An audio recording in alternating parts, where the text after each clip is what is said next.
y le voy a pedir a don David que nos grabe, porque en efecto, ¿no? Creo que Irán se ha consolidado como una potencia legítima, definitivamente en México, no ha estado creciendo como esta potencia desde su revolución en el siglo pasado. Y ya tiene una verdadera hegemonía en el Medio Oriente, una hegemonía que es más que evidente y una hegemonía que se gana mucho con Qasem Soleimani, con el general asesinado por el gobierno de los Estados Unidos. Un Qasem Soleimani que implantó, pues vamos, a esos quads, como le llaman, a su ejército, a sus fuerzas, en varios puntos, en Libia, en Siria. Él es uno de los principales artífices que ayudan a Al-Assad en Siria, y que era pues uno de los principales, profesor, uno de los principales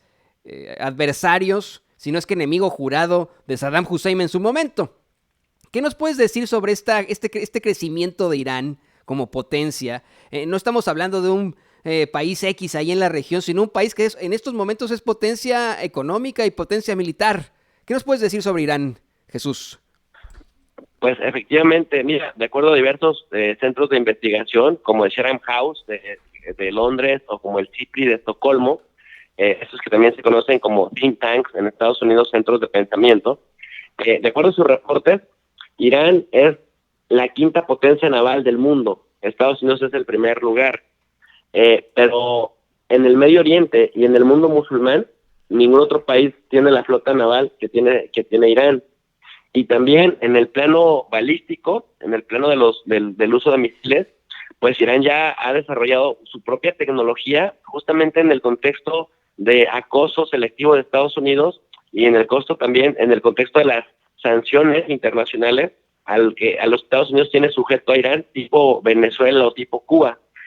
Pero la ventaja con la que juega Irán, pues es que no está tan cercano geográficamente de Estados Unidos y eso dificulta las acciones de coerción o el enforcement de estas sanciones por parte de Estados Unidos y genera que Irán tenga un margen de maniobra para poder desarrollar sus propios programas tecnológicos en términos militares y también civiles y que pueda tener mayor margen de maniobra también para negociar con Rusia cierta transferencia tecnológica o con China ciertas transferencias económicas para poder desarrollar también programas económicos que le permitan respirar. Y en ese contexto, Antonio, pues los iraníes, conscientes de la amenaza que representan regionalmente Arabia Saudita, que es el líder del mundo sunita, musulmán, e Israel, en el juego de equilibrios y desequilibrios regionales, y también consciente de que Estados Unidos tiene entre 45,000 y 55,000 soldados desplegados entre Emiratos Árabes Unidos, Qatar, donde tiene su base militar más grande, Bahrein, Kuwait, Irak mismo, y del otro lado, Afganistán, dice, o nos armamos hasta los dientes y hacemos que cada dólar invertido en armamento valga la pena maximizar, racionalizar el armamento, o nos van a derrocar. Y han intentado derrocar el régimen de los ayatolás desde las guerras convencionales que le fabricaron poniendo a Saddam Hussein entre 1980 y 1988 con una guerra sangrienta que los victimizaron, incluso lanzándoles armas químicas y bacteriológicas, en donde hubo 1 millón de muertos, hasta las guerras híbridas, en donde sancionan, sabotean la economía iraní y promueven líderes de oposición al estilo de Guaidó, que audazmente las guardias revolucionarias han interceptado a tiempo y los han ido, digamos, eliminando. Y de ahí también la importancia de Qasem Soleimani, que fue un héroe de guerra de la guerra entre Irak e Irán, que fue ascendiendo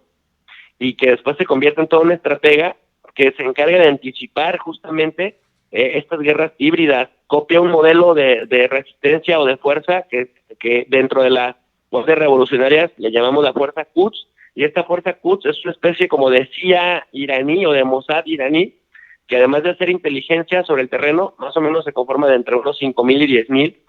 No se sabe por qué, no se sabe exactamente porque finalmente es un servicio secreto, la inteligencia de fuerza especial, que practica la transferencia tecnológica, como ya lo habíamos comentado anteriormente, entrena militarmente a grupos aliados dentro, pero principalmente fuera de Irán, y entonces es el que va de alguna manera compartiendo tácticas y estrategias, pero también gestiona recursos económicos para que estas estrategias pues se materialicen. Vemos el caso, por ejemplo, de Hezbollah en el Líbano o de los grupos chiitas en Irak, y también pues la ayuda que le representaron en el terreno las guardias revolucionarias a Bashar al-Assad. Si nosotros nos pusiéramos a cuantificar,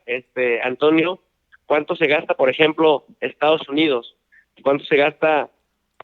Irán, pues hay una simetría muy grande. Lo comentaba en días pasados en el programa de Julio Astillero en la Octava Digital con Vicente Serrano y los periodistas, que el CIPRI nos arroja que solamente en 2018 Estados Unidos se gastó 640 mil millones de dólares en toda su industria armamentista, en mantener al ejército afuera, sus bases militares. Es decir, fue su gasto público para el tema militar, mientras que Irán solamente se gastó 13 mil millones. Entonces, si tú compararas el gasto de uno y de otro, 649 mil millones frente a 13 mil, pues prácticamente hay una simetría gigantesca. Sin embargo, incluso también, si lo comparáramos vis a vis, tú me dijeras, oye Jesús, pero pues ¿cuál es la comparación entre un ejército y otro? ¿Y cuál sería la capacidad realmente de daño que tiene Irán frente a Estados Unidos? Pues mira, Estados Unidos tiene más o menos 1.200.000 soldados en activo. Irán tiene solo 500.000, poquito menos de la mitad. Sin embargo, algo que sí hay, que sí tiene Irán y que no tiene Estados Unidos, por lo menos en Estados Unidos, son estos grupos paramilitares aliados que están prácticamente en todas partes no aliados, del medio. es decir, sí que simpatizan con el régimen iraní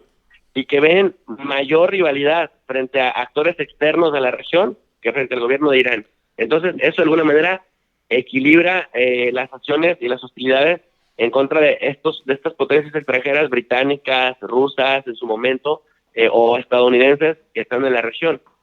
Por otro lado, si tú me preguntaras, oye, pero la Fuerza Aérea de Estados Unidos es la mejor del mundo, Estados Unidos ahorita, hoy en día, tiene capacidad operativa para atacar cualquier lugar del orbe en menos de una hora, porque tiene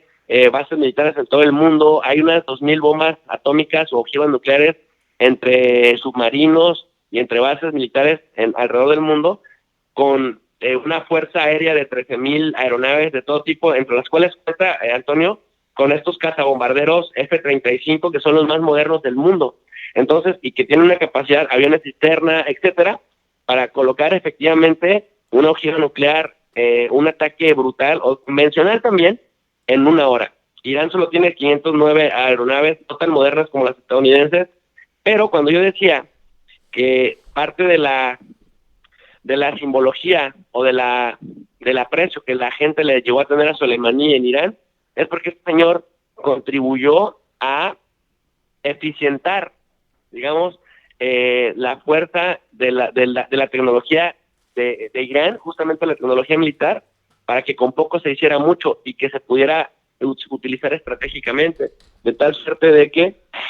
pues finalmente, dicen ellos, no es necesario tener que poner una bomba en California o en Nueva York, con que la pongamos en Israel o la pongamos en Arabia o cerremos el estrecho de Hormuz, le podemos hacer un daño brutal a la economía estadounidense y al comercio mundial, Claro. Porque pues recordemos, Antonio, que estas economías son en gran medida sistemas capitalistas que tienen la posibilidad de existir también por su aparato bélico, por su aparato militar. No, y por eso, ¿no? Jesús, se fueron en contra de las refinerías más importantes del mundo en un principio. Por eso es que Irán ataca estas dos refinerías en Arabia Saudita. O sea, ese no fue un ataque contra civiles, contra militares, fue un ataque contra la economía, contra sus reales, sus dólares. El real es la moneda de Arabia Saudita, ¿no? Contra sus reales, contra sus dólares. Esa es la realidad. Y si algo nos ha enseñado la historia, es que las guerras no las ganan los mejores ejércitos, las ganan los ejércitos y los personajes más determinados a ganarlas, ¿no? Ahí tiene usted Vietnam, por ejemplo, ¿no? Vietnam, el claro ejemplo de cómo Estados Unidos, con toda su hegemonía, con toda su fuerza, con toda su tecnología, pues no pudo vencer a una guerra de guerrillas en una zona muy pobre, en una zona muy apartada, en la que su gente estuvo determinada a no perder. Y con esto quiero ir a la siguiente